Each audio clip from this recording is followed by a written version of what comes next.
Hi everyone! Today I'll show you 5 tomato varieties that I can recall from the best side. Each of them surprised me in its own way and left an exceptionally pleasant impression. These varieties have become a decoration of my tomato collection, and today I'll gladly tell you about them. Tomato Express is on its way. Take your seats, we're getting started.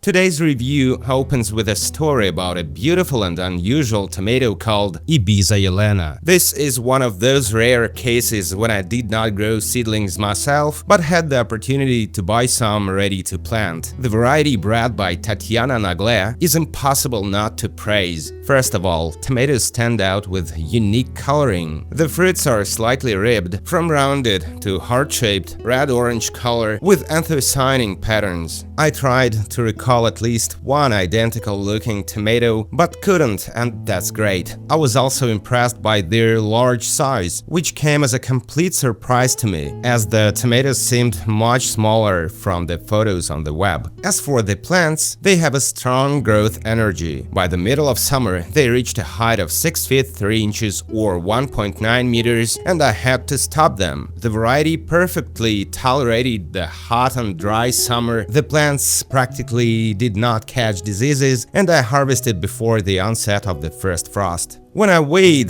the tomatoes, I was more than satisfied with the results, because the weight of the fruit was between 10 ounces and 1 pound, or 283 and 464 grams. The flesh is dense and moderately juicy, light red, while the taste has sweetness with bright fruity tones, and spicy anthocyanin aftertaste appears a little later. In general, it's a pleasant tomato flavor, and to the main advantages of Ibiza Yelena, I will probably attribute a fairly high yield, resistance to diseases, as well as to hot weather, and of course the beauty and size of the fruits, which store well thanks to its rather thick walls. A lot of good words I would like to say about the next tomato, which is called Lithium Sunset, a productive variety with beautiful and large striped fruits of pink and orange color bred by Fred Hempel. And the more varieties by Fred I grow, the more I'm convinced that he only created excellent strains. And on his example it becomes clear that the breeder is not a profession but a soul state. The plants are indeterminate with a regular leaf, and by the middle of the season reached a height of 5 feet 7 inches or 1.7 meters when growing in 2 stems. Tomatoes are large, and at the same time there are a lot of them. Without any doubt, Lithium Sunset was one of the highest yielding tomatoes of the season. The bunches were so heavy that sometimes they just broke under the weight of the fruit if I forgot to tie them up in time. However, this is more of a plus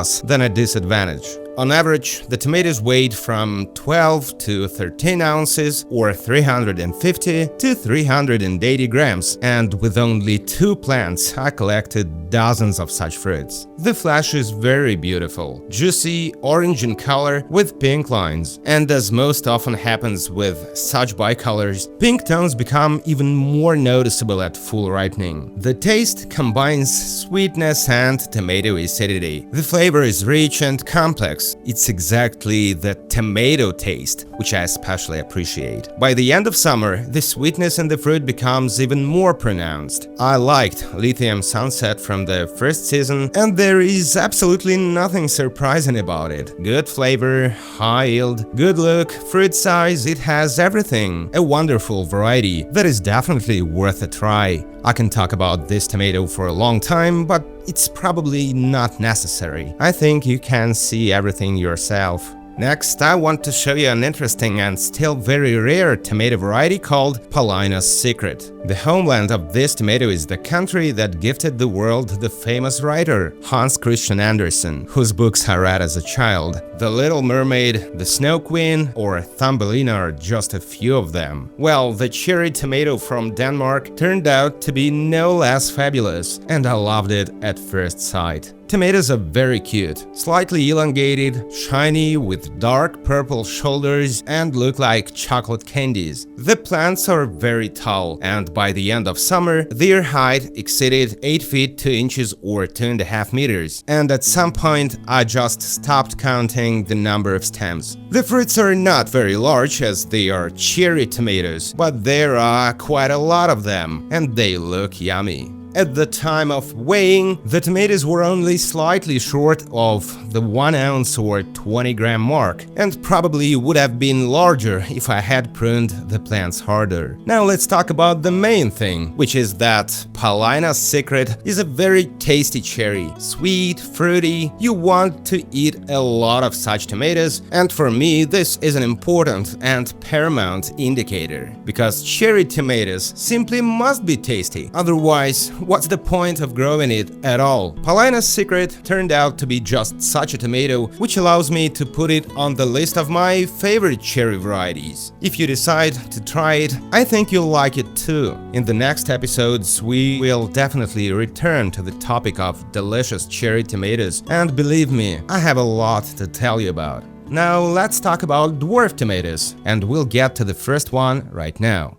An interesting variety from Latvia is called Rebella, and it turned out to be really nice. There are still not many grain-fruited varieties with anthocyanin among dwarfs, so Rebella, bred by Tatiana Naglea of Latvia, stood out for the beauty of the fruit. The tomatoes are flat-rounded, ribbed, striped, green with anthocyanin, and the height of the plants was about 4 feet or 1.2 meters when grown in 3 stems. The fruits are of good size, and despite the dominance of green coloring, at full ripeness yellow and even pink tones become visible, so it's not hard to determine the moment for harvesting. To me, their look is world-class, if we can apply such statements to tomatoes, and I sincerely hoped that the taste wouldn't let me down either. The weight of the fruit was in the neighborhood of 10 ounces or 300 grams, and this is an excellent indicator for the dwarf tomato. Inside I found a juicy flesh of